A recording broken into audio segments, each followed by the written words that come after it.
Pak Anies, yang namanya sholat itu wajah tu wajah, terusnya lillah, menghadapkan wajah itu semata-mata karena Allah. Nah kalau sholat itu menghadap para kamerawan, itu namanya lil kamerawan, lil politik. Jangan gunakan hal-hal untuk kampanye seperti itu. Anies tuh lagi lucu-lucunya. Katanya dia lagi bikin partai gerakan rakyat ya. Begitu, ha? Tapi dia bicara begini ya. Katanya sawit itu bukan hutan. Itu bukan pohon hutan. Iya, memang. Tapi kau lupa, itu sumber penghasilan jutaan rakyat. Saya mau tanya pribadi Mas Anies, berapa banyak jumlah petani sawit? Hah? Berapa banyak orang yang cari untung dari jualan minyak goreng di toko-toko kelontong 1.000-2.000? Dan berapa banyak dari kalian yang mengkonsumsi minyak goreng? Saya mau tanya, hah? Dari sawit berapa banyak? Mas Anies juga konsumsi kan? Perut maju begitu. Hah?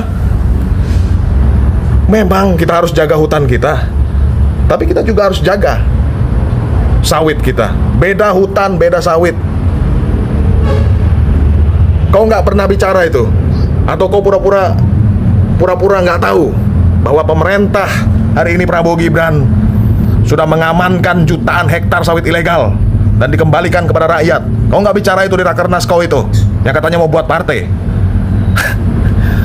Memang kalau main-main lidah kata itu gampang Mas Anies, ya. Tapi kau harus fair, ya. Kan barusan lewat ya di FYP aku, postingannya kayak gini.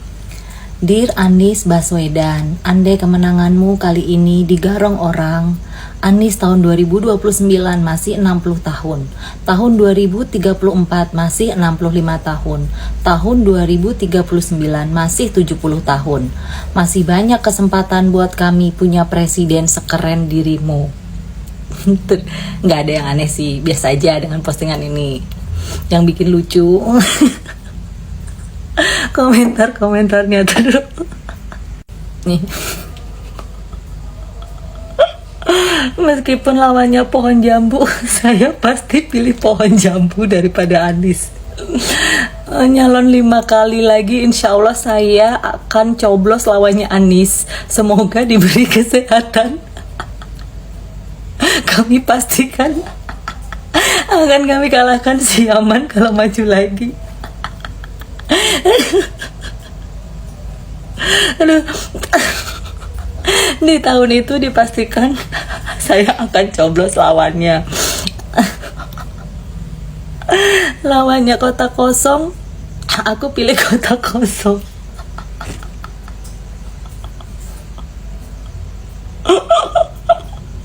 Kalau kalian gimana?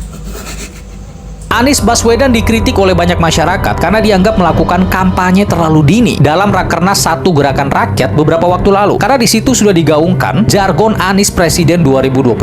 Bahkan banyak yang mengomentari Anies yang pada saat itu mengatakan ketidakadilan ekologis dalam pemerintahan saat ini. Padahal nyatanya Pak Prabowo sudah mencabut izin 28 perusahaan yang terbukti melanggar aturan lingkungan. Ini disampaikan oleh beberapa konten kreator bahkan laman berita. Yang mana Anies Baswedan beberapa waktu lalu melakukan Rakernas 1 Gerakan Rakyat. Ini tuh partai politik baru ya teman-teman, bernama Gerakan Rakyat. Pokoknya mereka mendukung Anies sebagai presiden di 2029. Jadi seolah-olah sedang disolidkan nih basis masanya melalui organisasi tersebut. Netizen melihat ini terlalu dini dong, termasuk bagaimana Anies mengkritik pemerintahan saat ini soal tambang dan ketidakadilan ekologis, di mana perusahaan yang merusak justru dapat keuntungan tanpa menanggung beban kerusakan. Padahal nyatanya baru-baru ini sudah dilakukan pencabutan izin 28 perusahaan yang terbukti melanggar aturan lingkungan dan menyebabkan bencana di Sumatera, serta perusahaan itu diwajibkan membayar denda dan pajak. Ya Pak Anies ya udahan ya main presidennya ya.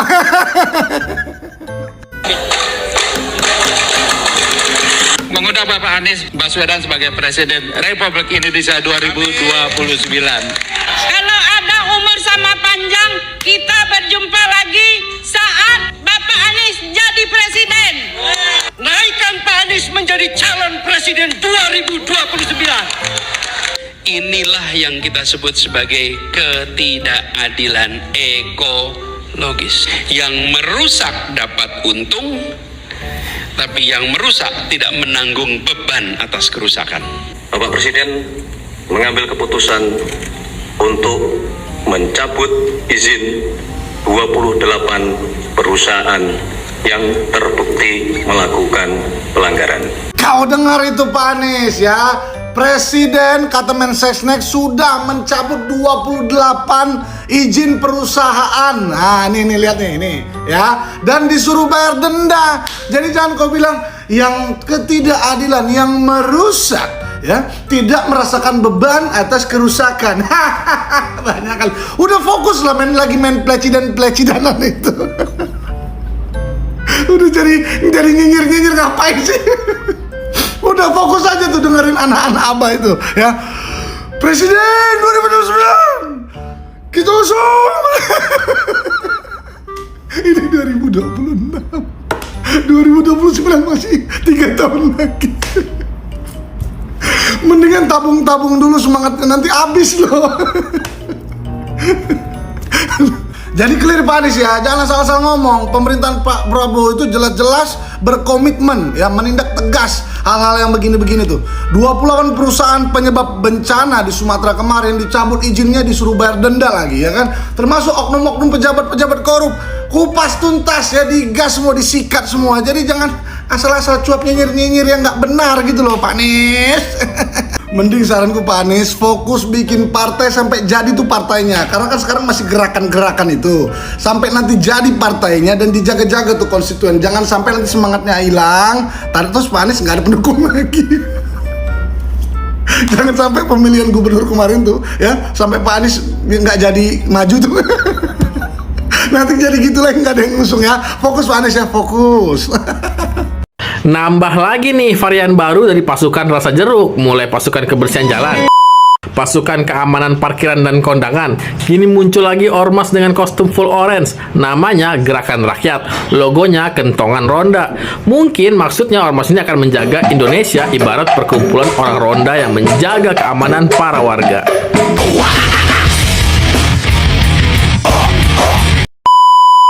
Narasi yang beredar sih, Ormas Gerakan Rakyat ini muncul karena terinspirasi dari sosok Anies Baswedan.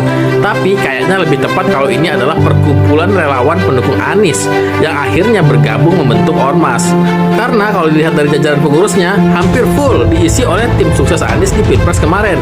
Jadi bukan hal yang nggak mungkin nih, Ormas ini nantinya akan berevolusi jadi partai dan menjadi kendaraan Anies untuk 2029 nanti. Apalagi Ormas ini mengklaim udah ada 38 dewan pimpinan wilayah di seluruh Indonesia. Nah, buat kalian yang tertarik mau gabung, boleh loh, kalian bisa langsung join di link berikut ini. Kali aja karir kalian dimulai dari sini. Semangat terus buat pasukan jeruk.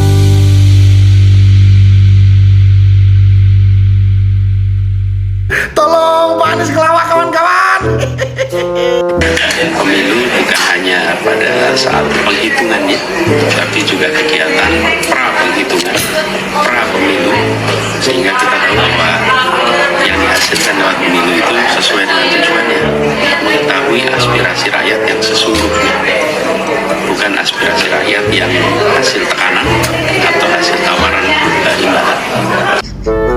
Aku gak kuat kawan-kawan. Pak Anies ini ngelawaknya total, emang keren. Aku salut loh Pak Anies. Kemarin Pak Anies ya bilang ada kecurangan pra TPS. Itu kami sudah bingung Pak Anies ya. Sekarang Pak Anies bilang pra perhitungan, pra pemilu. Jadi yang benar yang mana? Pra TPS, pra perhitungan, atau pra pemilu?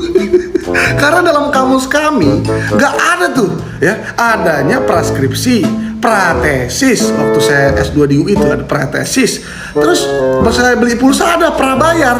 Kalau pra TPS, pra perhitungan, pra pemilu nggak ada.